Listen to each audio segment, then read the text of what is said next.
726 civilians have lost their lives, or been killed, I should say, in fact, since Russia's invasion of Ukraine last month. But the Office of the UN High Commissioner for Human Rights fears that number may actually be much higher. Thousands of refugees, millions in fact, have fled into neighbouring countries in the EU. Dzvinka Kachur is a Ukrainian national who's living in South Africa. She joins me now to talk more about the situation in Ukraine. Dzvinka, a very good evening to you. Welcome to the program. So you are calling on the South African government to do more with this unfolding situation. What would more be? Good evening, everybody. I think, first of all, I call on South African government to stand with South African constitution, with human rights and with international law. And first of all, to call Russia to stop immediately the invasion on Ukraine. Especially after, on the 16th of March, International Court of Justice, UN International Court of Justice, made a decision. This is binding decision for Russia to immediately stop invasion. I hope that all international communities stand with international law will join this call. And I also hope that we can hear the voice of South African president on this matter. I also hope that South African government can allow Ukrainian nationals to apply for visas, because currently there are only 3 embassies that are taking the applications, and this is a change. Initially, there were only all Ukrainians were sent to apply in the country of origin, despite this were weeks since ambassador fled from Ukraine, and there were no more embassy. At the moment, Ukrainians can apply in 3 embassies, but only those Ukrainians that are immediate family members of South African citizens. So for those who are staying, legally working, have permanent residence in Ukraine, at the moment, this rule does not apply. So the South African government has said it wants the fighting, the invasion of Ukraine to stop, but it also says it has abstained basically from international declarations condemning Russia at United Nations level because it feels that would not help bring the parties together to reach a diplomatic solution. Why is that not enough if they've said, stop the fighting, let's return to talks? We did not hear the call from South African government to say that Russia should immediately, just to repeat what the UN International Court of Justice said, that Russian invasion should be immediately stopped. These words we did not hear from South African government. What we hear, the diplomatic discussion should be continued, but it's very difficult to continue diplomacy if Russia is continuing invading and every day is killing more and more Ukrainians, turning more thousands of Ukrainians into refugees and destroying our country. I'm wondering, Dzvinka, how helpful South African condemnation of Russia would be, given that there's already been so much global condemnation, sanctions by the United States and Europe, yet almost 4 weeks on now, the invasion has still been unrelenting, and we're hearing now of more areas coming under siege. Yes, I think it's very important that more countries join, because the stronger this voice, the sooner the Russian invasion will stop.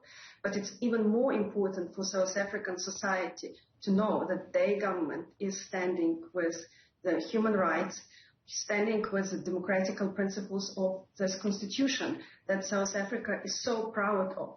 So I really hope to hear this voice, not just for Ukraine, but also for all South Africans, especially as we are celebrating human rights this month. And as a Ukrainian living in South Africa, as I said, this is what now, almost 4 weeks since the Russian invasion began. The Russians are calling it a military operation, basically seeking some form of retribution, they say, for ethnic Russians and people living in the separatist regions of Donetsk and Luhansk, etc. It's been a situation that's been unfolding for years in that region. Did you ever think that it would come to this, a full-on war? No, obviously, we didn't expect that Russia going to invade Ukraine in 2014. This came as a surprise. And we need to understand that Russia invading Ukraine, but completely denying this in 2014. So when Russia sent their military forces at the end of February, prior to referendum, prior to everything, and this has been confirmed by Vladimir Putin himself a year later, at the time of this invasion, Russia completely denied Similarly, previously to this full-scale war that Russia started with Ukraine, Russian government again completely denied that they planned to invade. So we need to understand that Russian government repeats the lies. The decision of United Nations International Court of Justice says that at the moment they found no evidence of genocide. Similarly, it's very difficult to find any evidence that Ukrainian government has anything to do with Nazi. Nevertheless, Russian government continues to repeat that narrative, and it's very sad to see that some of the politicians, without educating themselves on this matter, simply repeat that. It would be really useful if some of the politicians just look at the references when those narratives were started. For example, the narrative about genocide, Russia has really developed, and mass graves have developed in August 2021. So the claim is that at the territories that for 8 years have been controlled by Russia, suddenly 8 years later were found mass graves. No evidence of relatives, no international expertise. The official claim was made 16th of February 2022. And this is a reason to start invasion a week later. Don't we need to have international experts, and don't South African politicians question this matter before they repeat this in parliament? So President Cyril Ramaphosa has also said this week, during an interaction with journalists, that he is in fact hoping, willing to speak, get on the phone with President Vladimir Zelensky of Ukraine. He spoke last week with Vladimir Putin in Russia. Do you think that the longer it is that we wait for the call between Ramaphosa and Zelensky to happen, the less likely it is that it will actually be helpful in trying to get to a resolution? We've seen the interview with the Ukrainian ambassador, who stated that the request was not specifically on the matter of Russian invasion. The request was made to talk about common issues. And maybe President Ramaphosa reference to human rights issues, to the fight for freedom, for democracy in this world, for more accountability and justice. If this is the common issue that President Ramaphosa wants to discuss with President Zelensky, I think it would definitely help to mediate the situation. And do you have family currently still in Ukraine? Yes. Who is back home, and how are they doing? My parents are in Kyiv, and they every day and night they can see the shelling. There are also some scouts on the ground, but Kyiv remains relatively well defended because air defense system is still protecting the city. So comparing to many other cities where air defense is not working, and that was one of the requests from Ukrainian government to NATO to close the sky, because for example, in Mariupol, in the east of Ukraine, more than 200 air bombs are thrown a day. So we can expect that dozens of people, civilians, are dying, that majority of buildings are currently destroyed. Russia is bombing the whole territory of Ukraine, not just east, without any legal reason or any other evidence. So this is just invasion based on nothing. How afraid are you currently, sitting all the way in South Africa, for the safety and well-being of your parents? I'm afraid every minute. And contact, do you speak, how regularly do you speak, given that I know that there have been reports of interrupted communication lines, for example?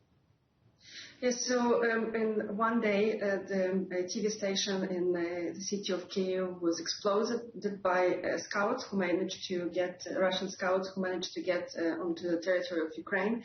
So the connection was interrupted for a few hours, but otherwise in Kyiv, specifically, the connection is relatively good.